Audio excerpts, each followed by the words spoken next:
बिस्मिल्लाहिर्रहमानिर्रहीम। हदीस नबवी।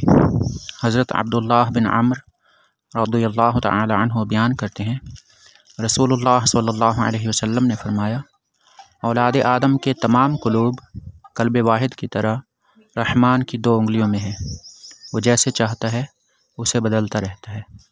फिर रसूलुल्लाह सल्लल्लाहु अलैहि वसल्लम ने फरमाया, ए अल्लाह, दिलों को फेरने वाले, हमारे दिलों को अपनी इताअत पर फेर देना, यानी साबित कदम रखना। हदीस मज़कूरा जिस बाब में आई है वो बाब तकदीर से मुताल्लिक़ और ईमान से मुताल्लिक़ है, और इसमें तकदीर से मुताल्लिक़ ये है कि अल्लाह पाक के इख्तियार में हैं तमाम दिल। अगरचे उसने इंसानों को भी नेकी और बुराई का इख्तियार यानी ताकत अता फरमा रखी है और नेकी करने का हुक्म दिया है, लेकिन इसके बावजूद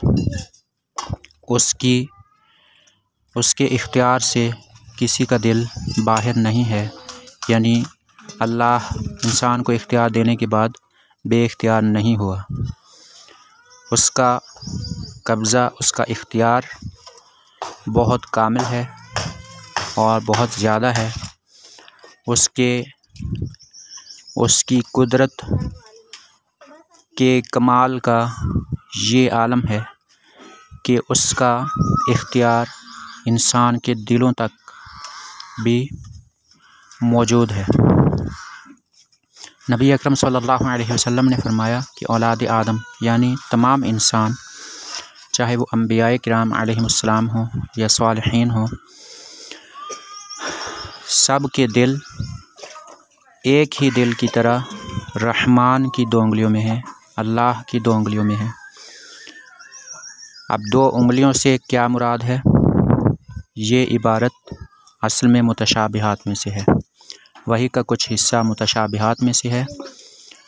कुरान मजीद में अल्लाह फरमाता है, हुन्ना उम्मुल किताबी व उखर मुतशाबिहात, और इससे पहले फरमाया फ़ीही आयातुम मुहकमातुन हुन्ना उम्मुल किताबी।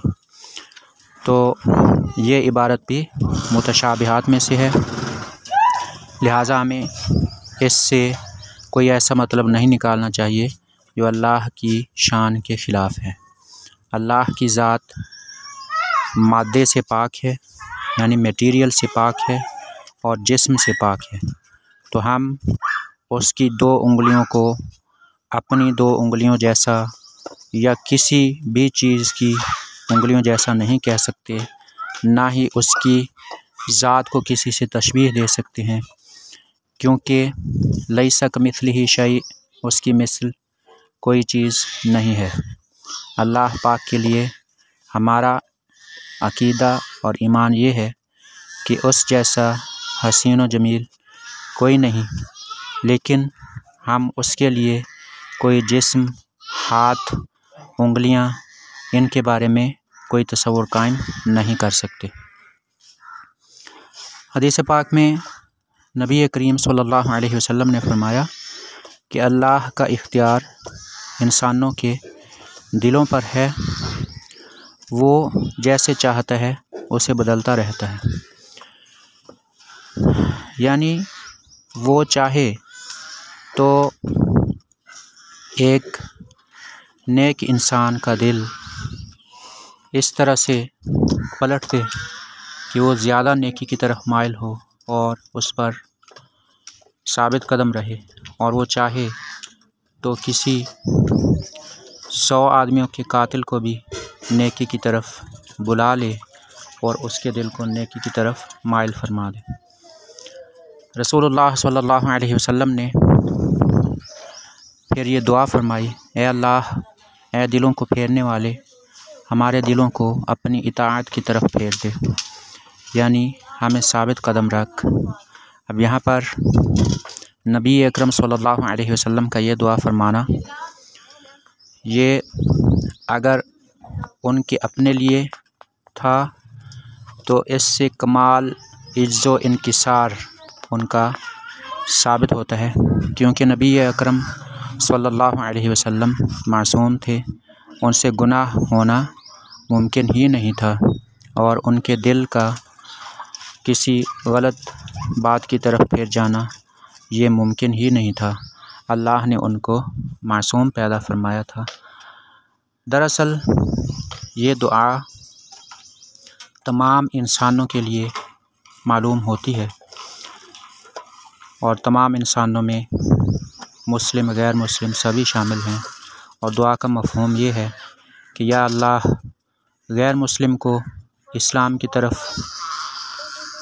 राग़िब फरमा दे, इस्लाम कबूल करने की तौफ़ीक़ अता फ़रमा दे। जो मुसलमान है उसको नेक फ़रमा दे, जो नेक है उसको मज़ीद तज़किया नफ्स की तरफ राग़िब फरमा दे और जो मुसलमान किसी बुराई की तरफ माइल हैं उन्हें नेकी की तरफ माइल फरमा दे। तो इस हदीस पाक में नबी अकरम सल्लल्लाहु अलैहि वसल्लम ने दुआ के लिए जो अल्फाज इस्तेमाल फरमाए वो हैं अल्लाहुम्मा मुसर्रिफ़ल क़ुलूबि सर्रिफ़ क़ुलूबना अला तौअतिक, यानी ए अल्लाह, ए दिलों को पलटने वाले, दिलों को फेरने वाले, हमारे दिलों को अपनी इताअत की तरफ फेरना। नबी करीम सल्लल्लाहु अलैहि वसल्लम का ये फरमान आली शान हमारे लिए बहुत ही हिदायत का ज़रिया है।